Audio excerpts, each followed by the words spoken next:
The U.S. just announced a goal of tripling our existing nuclear capacity by 2050.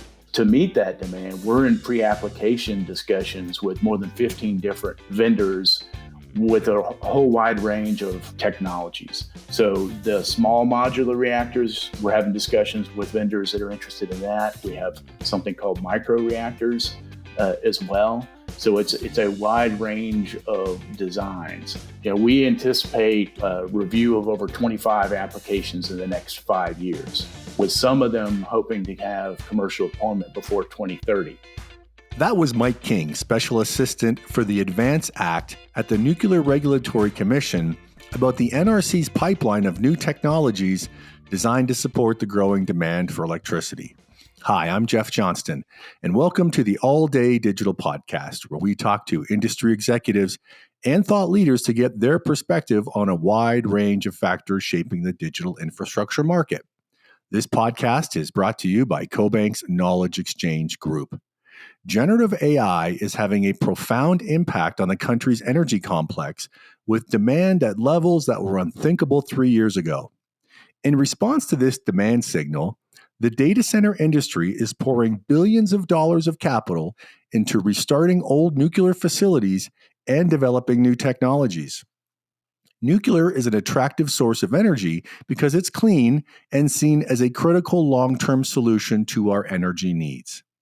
As the governing agency over nuclear energy, the NRC has a bird's-eye view into the market and what the future of nuclear energy might look like. So, without any further ado, pitter-patter, let's hear what Mike has to say. Mike, welcome to the podcast. It's a pleasure to have you on today. How are you doing? Very good, Jeff. Thanks a lot for the invitation. Happy to be here. Great. Well, I'm thrilled that you're here. So thank you for being on, truly. You sit in a pretty unique seat, and our listeners, I think, are going to learn a lot about what's happening in the energy market, specifically as it relates to nuclear. That seems to be so topical. But Mike, maybe before we get into some of the specifics, perhaps you can just kind of give listeners a kind of a high-level overview of sort of where you sit in NRC. What is NRC? Oh, of course.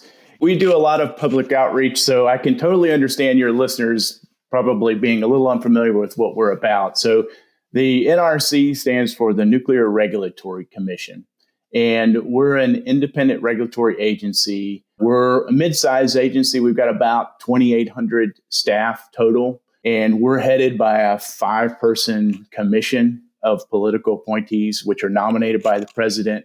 No more than 3 can be of any political party, and each of them are confirmed by the Senate. Kind of high level what we do, which will be helpful in understanding what my current position is we're tasked with licensing and regulating the civilian use of nuclear technology so that we can benefit from it safely. And so we're not responsible for the nuclear weapons side of things or military side of nuclear, just the civilian uses. For example, nuclear power plants across the U.S., research and test reactors, which are at universities and institutions, fuel fabrication facilities who create the fuel, and other civilian uses of radioactive isotopes for like medical, industrial, and academic purposes. And we've been around since, on January 16th of this year, we'll be celebrating our 50th birthday with the passage of the Energy Reorganization Act of 1974. So that's a little bit of what the NRC does. And my role, I've been with the agency now for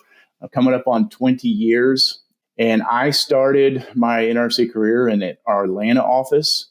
Currently, my role is I report to our executive director as a special advisor responsible for implementing changes at the NRC that were directed by Congress about 6 months ago in the form of the ADVANCE Act. Fantastic, a great background. And as I said before, I think you sit in a really unique spot, and really excited to hear your thoughts on what's happening in the market. And by the way, you're close to Data Center Alley, right, in Northern Virginia. Kind of where I really wanted to spend the bulk of our time, just trying to, marry what's happening in the nuclear energy markets and technology, and marry that with generative AI and all the things we're reading about in the press about what the hyperscalers are doing. But maybe you can just kind of give us a high level overview, Mike, of sort of what is the current state of nuclear in the United States? Within the U.S., our current mix of nuclear or energy production for electricity in the U.S. is about a little less than 20%. And that comes from across the U.S., we've got 54 different commercial operating nuclear power plants. And some of those have more than one nuclear reactor. So if you add it all up, we've got 94 operating reactors across 28 of the 50 states in the U.S. One of the jobs I had recently was involved with finishing construction of the most recently constructed design, which was the first of the Gen 3 plus reactors constructed in the U.S. in over 30 years. And it's Vogtle Units 3 and 4, just outside of Augusta, Georgia. So that was a significant milestone for nuclear power in the United States, the first one to be built in a very long time. And so it is a very interesting time in nuclear power in the United States. We've kind of reached sort of an inflection point. If you add up all the total U.S. generating capacity, we're about 97 gigawatts of capacity across all of those 94 operating. So about 1,000 gigawatts roughly per each of the existing large light water reactor. So that's sort of the current state of operation and the existing fleet. So all of those 94 operating reactors in the U.S., they're all what we call large light water reactors. So they're cooled with, water, not some other exotic material. So I'll talk with you a little bit later about what's new in terms of the new designs that are coming down the road compared to the existing fleet. I guess I'm kind of surprised to hear that nuclear represents that much of the country's energy complex, because I was reading after Microsoft made the 3 Mile Island announcement and everyone was like, oh my goodness, I can't believe they're reopening 3 Mile Island. I mean, that's crazy. So why was there that reaction in your mind, given the fact that we do generate so much energy from nuclear already? Well, I think what's unique, and it started with the announcement that we were going to potentially restart the Palisades nuclear power plant, which had begun decommissioning. Because in the history of nuclear power in the United States, traditionally what's happened is if any of these nuclear power plants decided they were going to shut down and decommission, that's been a decision and they've never come back to us asked to restart. And then the announcement that Microsoft was going to pursue 3 Mile Island and rename it the Crane Energy Center was notable in that they signed a 20-year power purchase agreement for the entire output of that large light water reactor, which is the first time that's ever occurred. So for multiple reasons, that was kind of notable. We hear a lot, Mike, about nuclear energy from the hyperscalers because I think it meets their ESG objectives. I guess if you kind of look into your crystal ball a little bit, I mean, how do you see nuclear as a percent of the country's energy complex growing over the next 10, 20 years? And then I guess that would be one question. And then maybe as a follow-on to that, read a lot about SMRs, right? These small modular reactors. I'd love to, get your thoughts on how does that sort of play a role in all of this, and what are some of the timing aspects of that?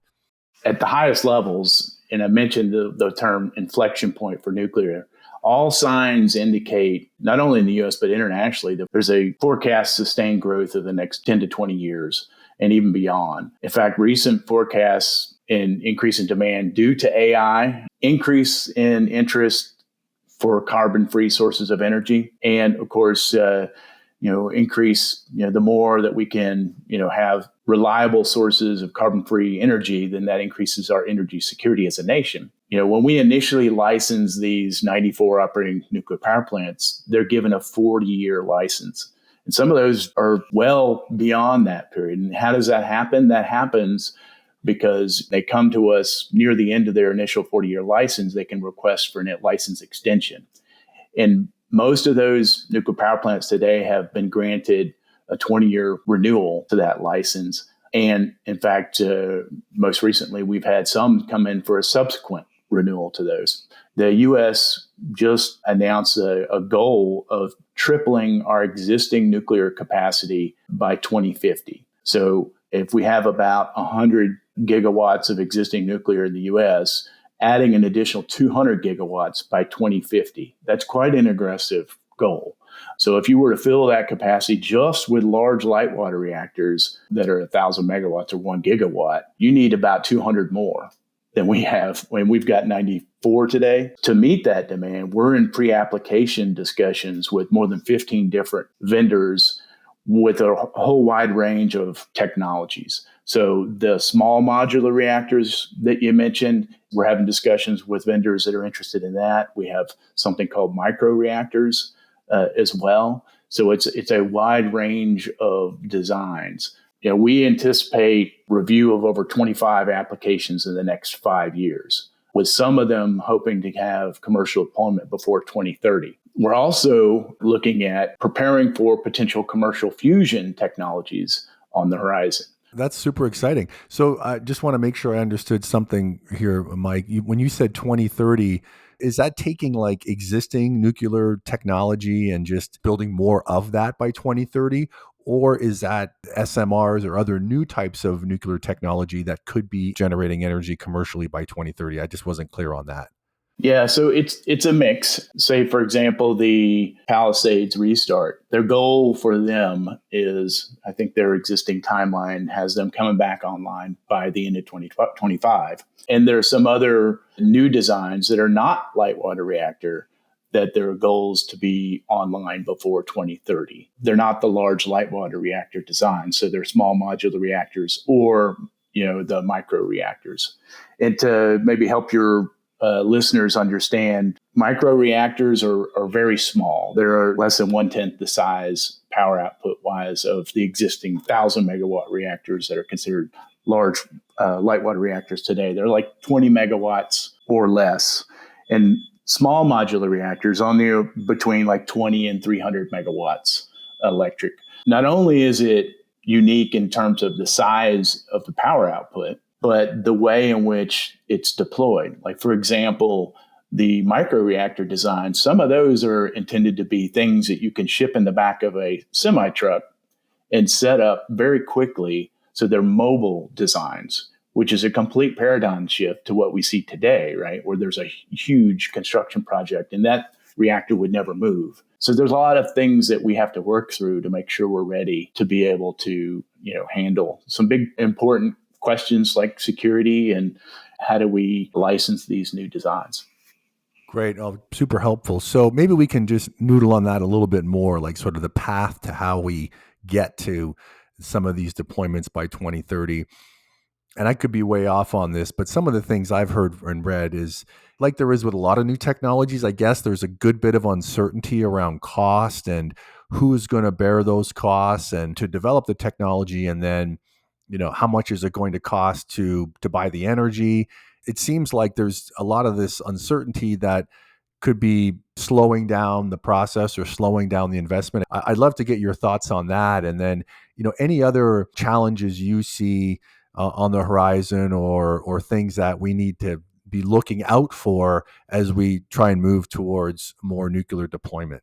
It's a good question, and we're attuned to what's going on. We closely monitor what's the likely scenarios for the future in terms of the need for NRC, what technical areas that we may need to be ready to receive in terms of reviews and other things. And with the passage of the ADVANCE Act, there is a recognition of the need for us to be ready to ensure that we're able to review a wide range of new designs and do so in a way that reflects the level of safety significance of the new design, and we apply the appropriate level of effort to do that. So with these new designs, one of the biggest challenges that we're seeing, if the forecasted growth occurs, there's going to be a major challenge in terms of recruiting and retaining the skilled workforce that we need. We're competing, and we're already seeing this today, with the very same talent that our licensees and these startup companies are competing for.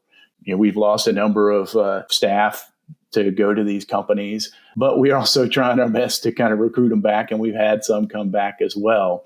But if that growth and the forecasted growth continues, that will only become an increased challenge. There also, one of the biggest challenges is, as I mentioned, the existing technology and our regulations are largely built around the large light water reactor legacy fleet. And so with all these new technologies that are coming our way, advanced light water reactors, non-water cooled advanced reactors, small modular microreactors, fusion machines. This expansion beyond the legacy technology necessitates changes to our staffing, our processes to ensure we can effectively and efficiently perform our mission. The new technologies that are coming our way are increasing the demand for talent in some unique areas with specific job skills. So not only is the sheer number of talented staff needed, but it's in unique areas.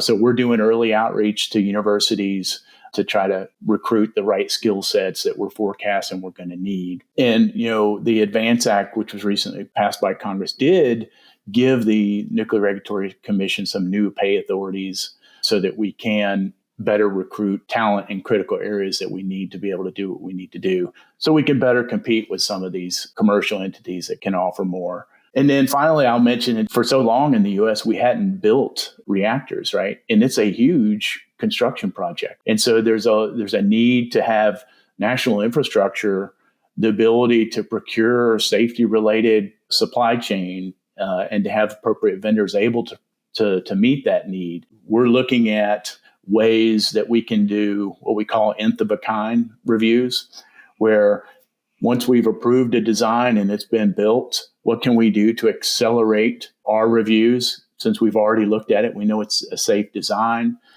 There was a lot at stake here for you guys and for the country, as you mentioned, right? I mean, you hear a lot about critical materials or critical minerals and our reliance on China for lithium processing and so forth. Are there other critical materials in nuclear technology we're relying on other countries? Yeah, I would say probably the most critical aspect within the U.S. for the potential growth in nuclear. And I think what's going on in Ukraine really kind of helped reinforce this is the need for us to have a secure source of uranium to support fuel production and existing capacity for enrichment and fuel production. So associated with the ADVANCE Act and other activities Congress has done is helping the U.S. secure our sources of uranium and our ability to produce fuel to meet the needs of the existing legacy fleet, large light water reactors, but the anticipated new designs, which have improved accident-tolerant fuel designs that are in the works, some higher enrichment fuel designs that support these new advanced reactor designs. So that's probably the biggest area. And as a nation, we've already taken action to kind of increase our ability to secure that. That's great to hear.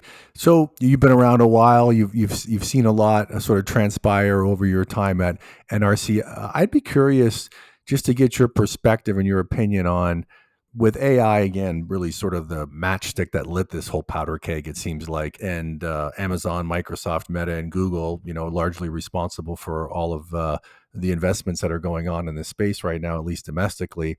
How have those investments or how have those companies and the sense of urgency that they bring, how has that impacted development of nuclear technologies? Well, I think it's just added to the existing forecast in energy demand growth and really kind of increased the sense of urgency. And you've seen that in the tech companies that have signaled and made some significant near-term investments. Each one of these, huge mega data centers, some of the larger ones consume enough electricity that's like on the order of tens to hundreds of thousands of homes for these large mega data centers. So for us to be able to get the energy needs to support them, that's a significant unanticipated increase in energy demand. In Microsoft announcement, partnering with Constellation to reopen 3 Mile Island, Google purchasing small modular reactors being developed for Kairos Power for their growing AI needs, Amazon Web Services, agreements with X-Energy, Energy Northwest, and Dominion develop nuclear projects to help them meet their climate goals, and them acquiring the data center that's adjacent to the Susquehanna nuclear power plant run by Talen Energy in Pennsylvania. Those are real investments that are sparked by what's been driven by the AI boom. So it's just adding on to previous efforts to address our desire for carbon-free sources of power. Good stuff. It's certainly exciting times, and we've covered a lot here, Mike. This has been fantastic. So I, again, really appreciate you coming on the podcast today. But before we say goodbye, are there any closing thoughts you have? Any points you think are worth mentioning that I didn't bring up? No, I guess I'd just say kind of our lead at the agency is for the ADVANCE Act.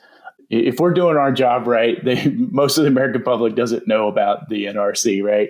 And there is a keen appreciation for the important role that we play, and we realize that to meet these important energy demands in the U.S., we play a very important role in that. And the public needs to have confidence that they've got a credible regulator ensuring that all of these new designs and this new capacity of electricity for nuclear is being developed safely. But we're also very focused on making sure that we run like a very smart organization and that we don't waste taxpayer dollars. There's a lot of energy and excitement within the agency to make sure we are ready to review these designs and to do our jobs in a smart way where we're focused on safety. It's a very exciting time to be at the agency, and we're going to be ready no matter what the anticipated future happens with nuclear in the U.S.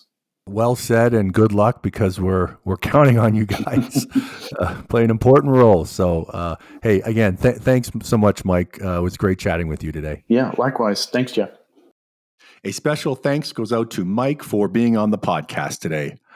I think it's pretty clear that nuclear energy will play a growing and very critical role in our country's future energy supply. And we need this to happen, given the explosive growth in energy demand from AI data centers and the associated geopolitical and economic factors at risk. And after talking to Mike, I think the NRC gets it and is ready to support the industry in commercializing these new technologies. Hey, thanks for joining me today, and a special thanks to my CoBank associates, Christina Pope and Tyler Heron, because without them, there wouldn't be an all-day digital podcast. Watch out for the next episode.